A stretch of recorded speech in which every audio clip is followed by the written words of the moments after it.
मेरा उन लोगों से सवाल है जो बेजुबान जानवरों को काटते हैं और अपने स्वाद के लिए, अपने पेट को पालने के लिए उन निर्मम और निर्दोष जानवरों की हत्या करते हैं। अपनी उन उंगली को काटे जो प्रकृति के कार्य में हस्तक्षेप करते हैं। क्या ये प्रकृति ने हमें इस चीज़ की अनुमति दी है कि मेरी बनाई हुई चीज़ को तुम दिन दहाड़े जीते जी काटो, मारो? जब व्यक्ति आपस में लड़ रहे हैं, मर रहे हैं, कट रहे हैं, किस लिए? ये प्रकृति का ही बदला है। जो आपस में व्यक्ति नरसंहार कर रहा है, ये प्रकृति स्वयं जवाब दे रही है। आपस में तुम लोग लड़ रहे हो, कट रहे हो, मर रहे हो, कारण ये बेजुबानों को मारा ना और उनका अभिशाप है।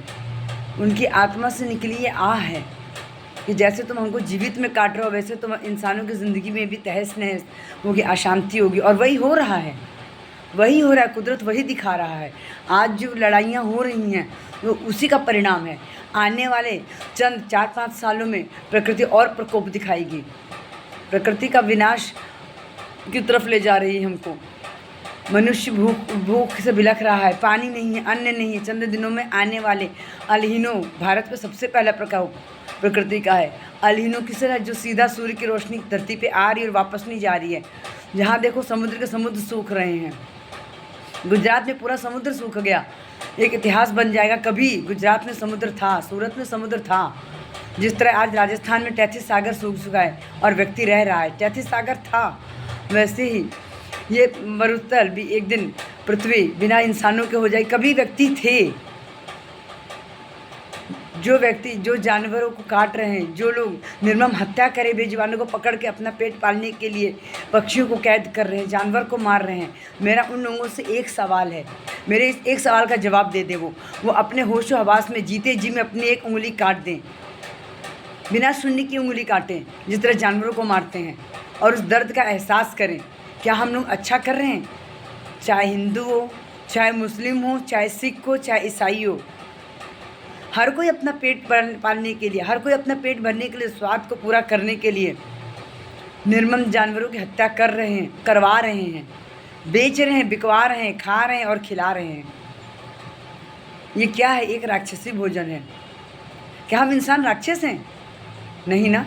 हमको तो इंसानों के रूप में भगवान ने भेजा। इस सृष्टि की रचना की है कि हम इंसान सृष्टि को आगे बढ़ाएं, प्रकृति से छेड़खानी ना करें। जब प्रकृति से छेड़खानी करोगे तो इंसान को झेलना पड़ेगा, इंसान को उसका प्रकोप झेलना पड़ेगा। और वही इंसान झेल रहा है आज। वही इंसान के जीवन में कलह मचा हुआ है, हाय मची हुई है। धन संपदा, धन दौलत के लिए इंसान आपस में लड़ रहा है, कट रहा है, मर रहा है।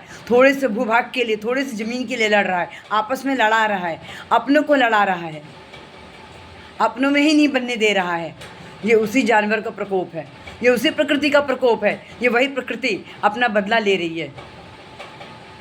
मैं दुनिया वालों से सवाल करना चाहती हूँ, जो लोग इसके शौकीन थे वो लोग बंद कर दिए, और जो लोग इसके शौकीन नहीं वो उसको मार के खा रहे हैं। ये वही हिंदुस्तान है जहाँ भगवान की पूजा की जाती है। भगवान बेजुबानों को मार कर या बलि देकर नहीं खुश होते हैं, वो कहते प्रेम भाव से मेरी पूजा करो। कलकत्ता में कितने ही बकरे नरसंहार किए जाते हैं, भारत में कितने ही बकरे मारे जाते हैं। ये बकरीद के तौर पे हम नहीं कह रहे हैं, लेकिन हाँ, थोड़ी देर के लिए बैठ के सोचो। धर्म ये नहीं कहता है कि मारो, ना हिंदू शास्त्र में लिखा है, ना कुरान में लिखा है, ना बाइबल में लिखा है, ना ग्रंथ साहब में लिखा है कि किसी बेजुबान को मारकर अपनी इच्छा पूर्ति नहीं की जा सकती है। इसीलिए प्रकृति ने आपस में व्यक्तियों को ही लड़ा दिया, इंसानों को ही लड़ा दिया। उस दर्द का एहसास महसूस करो, जागो, अभी भी देर नहीं हुई है। धर्म के खिलाफ जंग जारी है, अधर्म का हानि होना है, बेजुबानों को बचाना है, ना कि मारना है। लोग तेजाब फेंक दे रहे हैं बेजुबानों के ऊपर, खाल खींच रहे हैं, मुंह में गायों के बम लगा रहे हैं, मुंह में बम लगाकर फोड़ रहे हैं। क्या उनको दर्द नहीं होता है? सिर्फ बोल ही तो नहीं पा रहे हैं। बोल क्यों नहीं पा रहे हैं? पशुओं की भी एक गलती की वजह से, सीता जी के श्राप की वजह से जानवर नहीं बोल पा रहे। पर आने वाले चंद दिनों में यही जानवर बोलने लगेंगे, अपने दर्द का बयां करेंगे। तब इंसान से पूछा जाएगा कि तुमने हमें बेजुबान समझ के इतना सताया, इतना मारा, हम लोग दर्द सहते रहे। एक गूंगे से पूछो, उसके साथ अत्याचार करो, उसकी आत्मा रोएगी, आँख से आंसू गिरेंगे, वो प्रकृति जवाब देगी। और इस समय वही प्रकृति जवाब दे रही है। बस अगर ये वीडियो अच्छा लगे तो जितना शेयर करना सके हो सके शेयर कीजिए। राधे राधे।